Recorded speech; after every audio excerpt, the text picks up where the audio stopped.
Hello everyone and welcome to this e-learning module. My name is Camille Archambaud from VDT. In this video, we will introduce you to the concept of bioeconomy and show how it's applied in agroforestry through various practical examples using the materials developed within the AF4EU project. First, the bioeconomy is based on the use of biomass.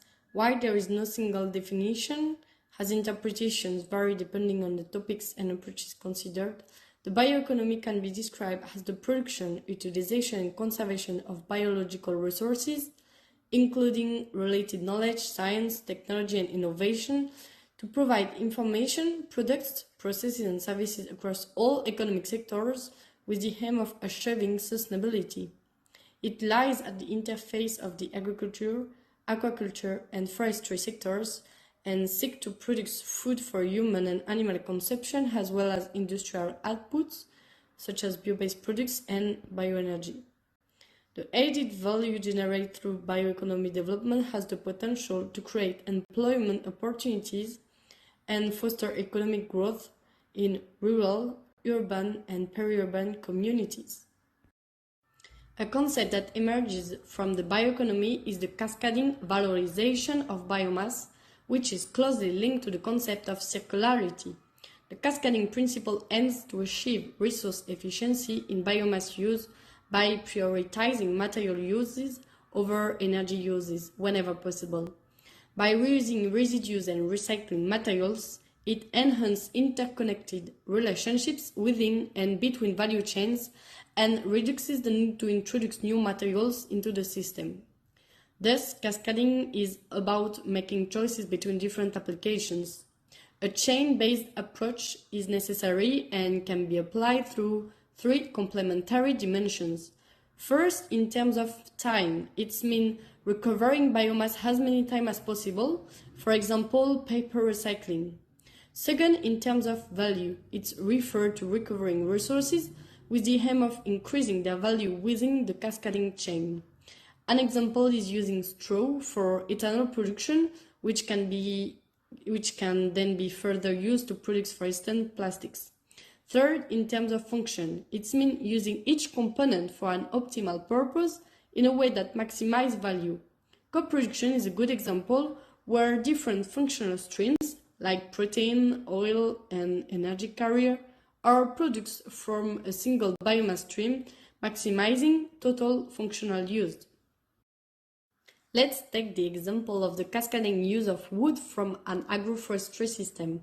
In this approach, woody biomass should be used according to its highest economic and environmental added value in the following order of priority. First, for wood-based products like solid wood and veneers, which have the highest value. Then, its life can be extended through engineered wood products like laminated or composite panels. Next, it can be reused, for example, as recovered boards and planks for furniture or pallets. After that, it can be recycled into insulation boards or other fiber-based materials. Finally, any remaining biomass can be used for energy and the ashes are managed as disposal. Alongside this, there is a slightly more complex example, a wood value chain within the bioeconomy. Now we will see the evolution of bioeconomy support. As shown on the timeline, these recent years, there has been a noticeable shift in the policies of many European member states, which national and macro-regional strategies dedicated to the bioeconomy. At the global level, the bioeconomy strategy for the European Union was first adopted in 2012, reviewed in 2017 and updated in 2018.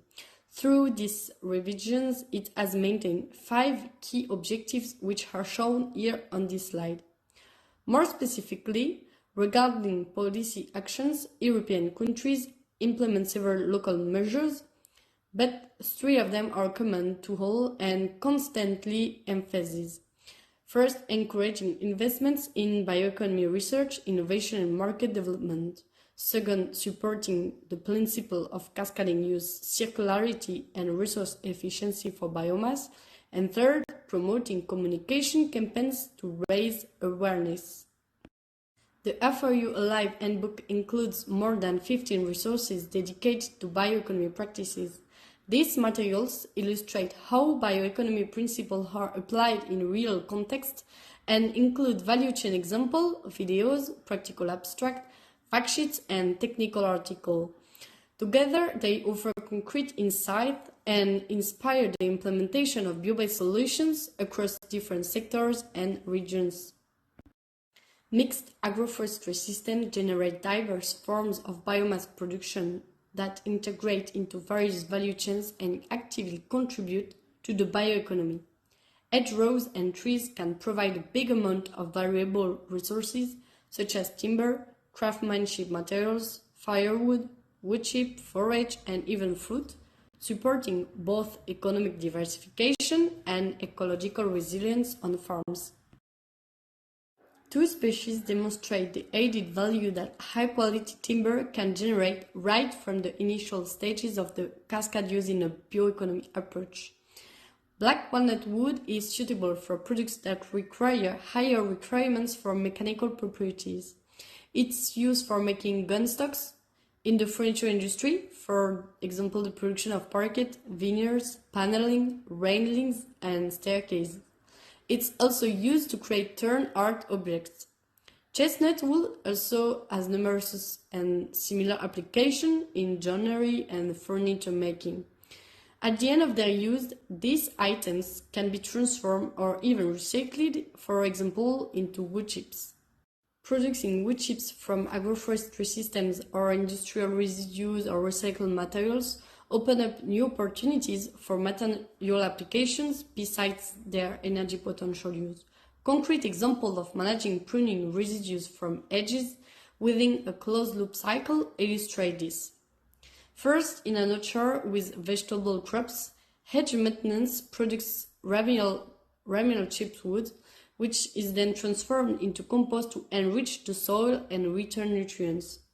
Then, in a mixed crop livestock farm, hedge wood is used in the barns as wood chips combined with straw to create a layered animal bedding. This bedding subsequently becomes high-quality compost used to improve cultivated fields as well as temporary and permanent pastures.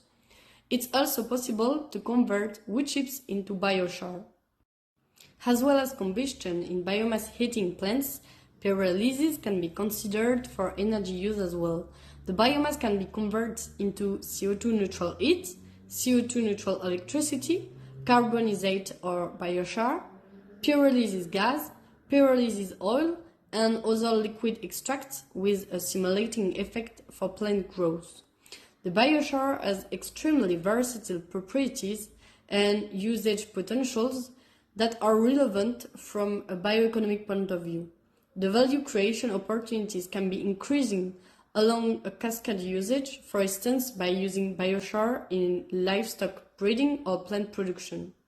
More than 50 possible applications for biochar have already been identified as a filter material for wastewater, drinking water, for insulation, decontamination, regulation of humidity in buildings, for exhaust gas treatment, or as a bio-based raw material for food, cosmetic, pens, textiles.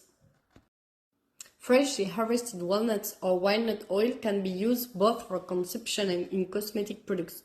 Other derived products include tea, liqueurs, sweeteners, litters, tannin, dye, insect repellent, biopesticide and bioherbicides, as well as oil for paints, wood polishing and soap making.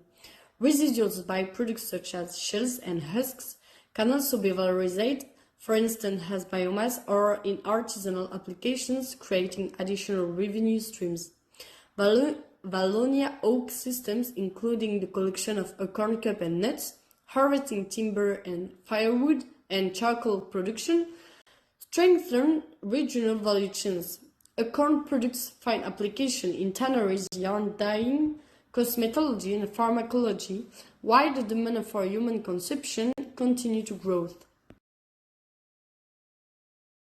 Bioeconomy-based tourism relies on the valorization of rural areas, forestry and agroforestry landscapes, as well as the cultural and ecological heritage derived from pastoral practices.